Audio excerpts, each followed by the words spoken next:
मंडळी नमस्कार, मी सुशील कुलकर्णी. आपण पाहता अॅनालायझर. महाराष्ट्राच्या राजकारणात घडणाऱ्या घडामोडी बघता काही मुद्दे इंटरेस्टिंग आहेत जे तुमच्या समोर मला मांडावे वाटतात. अजित पवार महाराष्ट्राचे मुख्यमंत्री होतील का याची चर्चा सुरू आहे. अजित पवारांच्या वाट्याला कायम उपमुख्यमंत्री पद आलेलं आहे आणि हे उपमुख्यमंत्री पद यातलं उपकाळ निघेल का आणि ते मुख्य होतील का याच्याविषयीची चर्चा सुरू आहे. त्यांचं जे काय व्हायचं ते होईल, पण या पदाबाबतच्या काही रंजक फॅक्ट्स, माहिती, इंटरेस्टिंग माहिती आणि अशाच काही अन्य पदाबाबतची इंटरेस्टिंग माहिती मला तुम्हाला सांगायची आहे. महाराष्ट्राच्या उपमुख्यमंत्री पदावर अनेक माणसं विराजमान झालेली आहेत, अनेक नेते विराजमान झालेले आहेत. गंमत अशी आहे की काही माणसांना उपमुख्यमंत्री पदाच्या वर पोहोचताच आलेलं नाहीये. म्हणजे त्यांच्या नावातलं उप कधीच निघालं नाही. त्यांचा उल्लेख कायम महाराष्ट्राचे माजी उपमुख्यमंत्री असाच होतो. म्हणजे जे उपमुख्यमंत्री पदावर गेलेत त्यांना मुख्य होता येत नाही, हा महाराष्ट्राचा आत्तापर्यंतचा अनुभव आहे. आता देवेंद्र फडणवीस मुख्यमंत्री पदावरून उपमुख्यमंत्री पदावर आलेत, त्यामुळे त्यांना हा नियम लागू होतो की नाही हे आगामी काळच ठरवेल.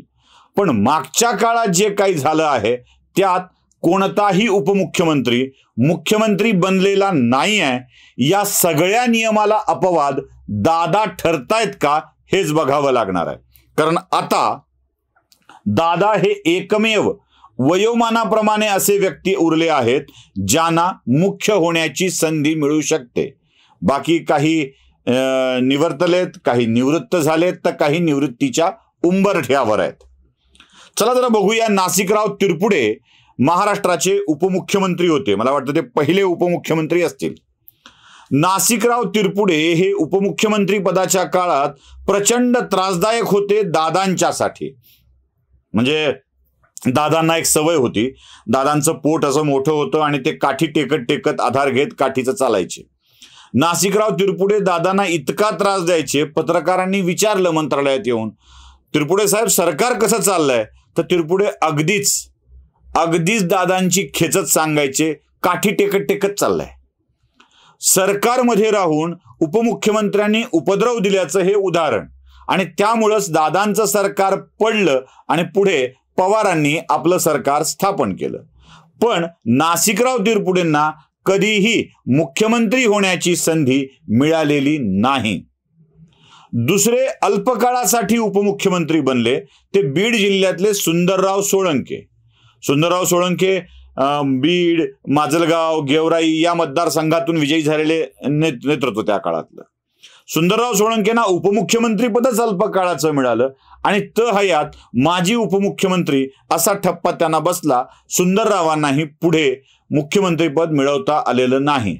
नाशिकरावही आता निघून गेलेत, सुंदररावही निघून गेलेत, त्यांना मुख्यमंत्रीपद मिळवता आले नाही.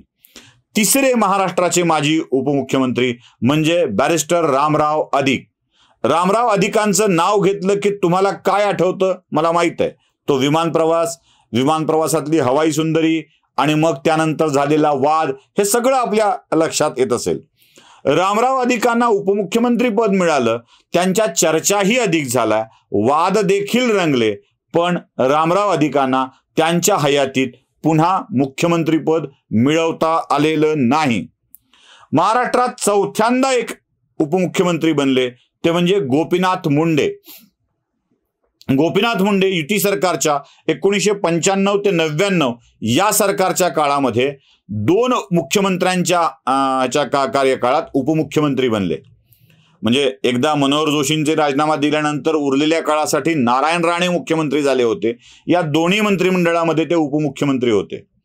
गोपीनाथ मुंडे हयातभर राज्यात भाजपची सत्ता आणण्यासाठी प्रयत्न करत होते, पण तिथे राज्यात शिवसेनाच मोठा भाऊ असल्यामुळं ते मुंडेंना जमलं नाही. पुढे सत्ताही आली नाही आणि ज्या वेळेला यायची वेळ आली आणि गोपीनाथ मुंडेंचं मुख्यमंत्री होतील अशी चर्चा सुरू झाली, तेव्हा त्यांच्या समोर देवेंद्र फडणवीस हा एक वेगळा ऑप्शन आलेला होता. म्हणजे केंद्रीय मंत्री झाल्यानंतर छत्रपती संभाजीनगरच्या विमानतळावर पहिल्यांदा आलेल्या मुंडेंना पत्रकारांनी प्रश्न विचारला होता, राज्यात देवेंद्र, देशात नरेंद्र ही घोषणा तुम्हाला कशी वाटते? आणि 14 साली त्यांनी याला होकार देत आपलं उपमुख्यमंत्रीपद नाही आहे हे क्लिअरली सांगितलं होतं. गोपीनाथ मुंडेंनाही मुख्यमंत्री होता आलेलं नव्हतं. अजून एक उपमुख्यमंत्री त्या काळानंतर बघितले ते म्हणजे छगन भुजबळ. छगन भुजबळ हे देखील राज्याचे उपमुख्यमंत्री झाले. सोबत गृह खातं त्यांनी सांभाळलं, कधी PWD सांभाळलं. छगन भुजबळांनाही राज्याचा मुख्यमंत्री आजपर्यंत होता आलेला नाहीये. म्हणजे अगदी उद्धव ठाकरेंनी भुजबळांनी शिवसेना सोडली नसती तर ते राज्याचे मुख्यमंत्री झाले असते असं सांगितलं होतं एका कार्यक्रमामध्ये.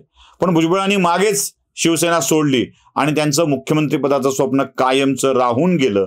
आता भुजबळ या उतार वयात आलेले आहेत आणि राष्ट्रवादी या स्थितीला आलेला आहे की राष्ट्रवादीचा मुख्यमंत्री होण्याची आणि झालंच तर भुजबळांना करण्याची शक्यता नाहीये. कारण भुजबळांना ओव्हरटेक करून अनेक नेते पुढे गेलेले आहेत. आता या यादीत भुजबळ 4थ्या क्रमांकावर आलेले आहेत. म्हणजे पहिल्या क्रमांकावर सुप्रिया सुळे, दुसऱ्या क्रमांकावर अजित पवार, तिसऱ्या क्रमांकावर जयंत पाटील आणि 4थ्या क्रमांकावर भुजबळ आलेले आहेत. त्यामुळे त्यांनाही भविष्यात राज्याचं मुख्यमंत्रीपद मिळण्याची शक्यता दिसत नाहीये. 24च्या निवडणुकीनंतर वृद्धापकाळाकडे झुकलेले भुजबळ कदाचित पुन्हा निवडणुकीलाही सामोरे जातील की नाही ही सुद्धा एक मोठी शंका आहे. आणखी एक उपमुख्यमंत्री आहेत विजयसिंह मोहिते पाटील. ते राजकारणातून आता जवळपास निवृत्त झालेले आहेत. राजकारणाचा सगळाच वारसा त्यांनी आपल्या मुलाकडे देऊन टाकलेला आहे. त्यामुळे विजयसिंह मोहिते पाटलांना कधीच मुख्य होता आलेलं नाही. PWD म्हणजे सार्वजनिक बांधकाम विभाग हे त्यांचं हक्काचं खातं. कायम बांधकाम मंत्री मोहिते पाटील असायचे आणि त्यानंतर त्यांना उपमुख्यमंत्रीपद देखील मिळालं. पण त्यानंतर मोहितेंची मुख्यमंत्री होण्याची इच्छा किंवा मनातली स्वप्न कधीच पूर्ण होऊ शकलेली नाहीयेत. RR पाटील एक मोठं नाव, ज्यांना राज्याच्या मुख्यमंत्रीपदावर लोकांनाही बघायला आवडलं असतं असं ते नाव. आबा उपमुख्यमंत्री राहिले, त्यांची कारकीर्द गाजली, पण मुख्यमंत्री पदावर जाण्यासाठीची संधी त्यांना मिळाली नाही. पुढे इथे हे मोहिते पाटील, भुजबळ, RR पाटील या सगळ्यांच्या बाबत एकच गोष्ट लागू पडते अजित पवारांच्या सह, की त्यांना मुख्यमंत्री केलं असतं तर सुप्रिया सुळेंना पॅरलल नेतृत्व पक्षामध्ये उभं राहिलं असतं. त्यामुळे त्यांना मुख्यमंत्री करण्यात पवार साहेबांचाच अडपडदा असावा असं स्पष्टपणे वाटतं. त्यामुळे RR पाटलांनाही उपमुख्यमंत्री पदावरच समाधान मानावं लागलं. ते राज्याचे मुख्यमंत्री होऊ शकले नाहीत. पुणे अर्थातच अजित पवार जे उपमुख्यमंत्री झाले आणि ते आता मुख्यमंत्री होतील का याबाबतची चर्चा सुरू आहे. राज्यातल्या उपमुख्यमंत्र्यांना मुख्यमंत्री होता येतं की नाही याची म्हणजे जमतं की नाही याची चर्चा सुरू असतानाच अजून एक आले देवेंद्र फडणवीस, ज्यांनी मुख्यमंत्री पदावर राहून पुन्हा उपमुख्यमंत्री पद स्वीकारलेलं आहे. त्यामुळं आता 2 उपमुख्यमंत्र्यांच्या मध्ये मुख्यमंत्री पदावर कोण जातं? मी होईन वाले जातील की मी पुन्हा येईन वाले जातील? आता दोघांचं असं आहे ना, हे पुन्हा येईन म्हणाले होते आणि मी होईन, मला व्हायला आवडेल असं हे म्हणतायत. आता नंबर कोणाचा, मी होईनचा की मी पुन्हा होईनचा, हे सुद्धा बघितलं पाहिजे. मी हे यासाठी सांगतोय की राज्याच्या उपमुख्यमंत्री पदावर बसलेली व्यक्ती ही पुन्हा मुख्यमंत्री झाल्याचा इतिहास आमच्याकडे नाही, परंपरा आमच्याकडे नाही, अथवा तसं होत असल्याचं लक्षातही येत नाही. त्यासोबत आणखी काही पदं मला तुम्हाला सांगायची आहे. हे इंटरेस्टिंग फॅक्ट आहे, जरा बघा, तपासून बघा. राज्यात जो उद्योगमंत्री होतो ना त्याचे उद्योग त्या मुख्यमंत्र्यांनाच अडचणीचे ठरतात. आता उदय सामंतांचे उद्योग एकनाथ शिंदेना अडचणीचे ठरणार आहेत की नाही माहीत नाही, अजून काही प्रकाशात येत नाहीये. पण उद्योगमंत्री अशोक चव्हाण झाले, विलासरावांची अडचण झाली. उद्योगमंत्री नारायण राणे झाले, त्यांच्या मुख्यमंत्र्यांची अडचण झाली. असे जे उद्योगमंत्री होतात ना त्यांचं इतकं सुरू होतं, त्यांची महत्वाकांक्षा वाढतात आणि ते स्वतःला मुख्यमंत्री पदावर बघू लागतात. तुम्ही काँग्रेसच्या काळातील उद्योगमंत्र्यांची यादी बघा. तसं भाजपतलं महसूल मंत्री पद आहे. एकदा ते मिळालं की भाजपतून त्यांना हळूहळू त्यांचं महत्व कमी व्हायला लागतं की काय असा प्रश्न पडतो. बिचारे एकनाथ खडसेंना महसूल मंत्री पद मिळालं, ते भाजपतून बाहेरच पडले. खडसेंनी सोडल्यावर चंद्रकांत पाटलांना महसूल मंत्री पद मिळालं. त्यांनी स्वतःला महाराष्ट्राच्या भावी मुख्यमंत्री म्हणून त्यांना लोकांनी प्रोजेक्ट करायला सुरुवात केली. मग त्यांचं हेवीवेट खातं निघून गेलं आणि चंद्रकांत पाटलांना आता उच्च तंत्र शिक्षण आणि संसदीय कार्य मंत्री म्हणून काम करावं लागतंय. म्हणजे महसूल खातं भाजपच्या नेत्यांसाठी काय त्रासदायक आहे की काय मला माहित नाही. बरं, या दोघांचं झालं ते झालं. पुन्हा आले तिथे विखे पाटील. आता विखे पाटलांना मराठा चेहरा म्हणून मुख्यमंत्रीपदासाठी समोर केलं जातं आहे. आता ज्याने मुख्यमंत्रीपदासाठी आपल्या नावाची चर्चा केली आहे त्यांचं भाजपात काय झालंय हे सगळ्यांना चांगलं ठाऊक आहे. त्यामुळे विखे पाटील आता महसूल मंत्रीपदावर आहेत आणि नेमकी त्यांची मुख्यमंत्रीपदासाठीची चर्चा सुरू आहे. इथे काय गडबड होणार आहे का? म्हणजे महसूल मंत्रीपदासोबत मुख्यमंत्रीपदाची इच्छा बाळगली की भाजपात घोळ होतो. विखे पाटलांच्या बाबत काय होणार आहे हे आपल्याला बघावं लागेल. आणि आणखी एक गोष्ट, सावधान, जो कोणी बीडचा पालकमंत्री होतो तो पुढच्या निवडणुकीत पराभूत होतो. जो कोणी बीडचा पालकमंत्री होतो तो. बबनराव पाचपुते यांना विचारा काय होतं. दिग्विजय खानविलकरांची निवडणूक तपासून बघा. ते दिग्विजय खानविलकर आरोग्यमंत्री असताना बीडचे पालकमंत्री झाले, पुढच्या निवडणुकीत पडले. विक्रमसिंह पाटणकर बीडचे पालकमंत्री झाले, पुढच्या निवडणुकीत पडले.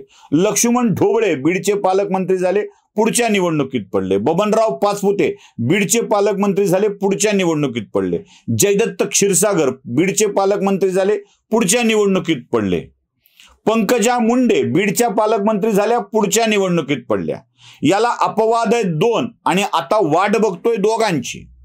अपवाद 2 म्हणजे एक गोपीनाथ मुंडे जे पुढच्या निवडणुकीत पडले नाहीत पण सत्तेवर येऊ शकले नाहीत, आणि दुसरा अपवाद म्हणजे स्वर्गीय विमल मुंदडा ज्या पुढच्या निवडणुकीत पडल्या नाहीत पण पुन्हा त्यांना मंत्रिपद कधी मिळालं नाही, आयुष्याच्या अंतापर्यंत मंत्रिपद मिळालं नाही, हे लक्षात घ्या. आणि आता नावं वेटिंगवर आहेत 2.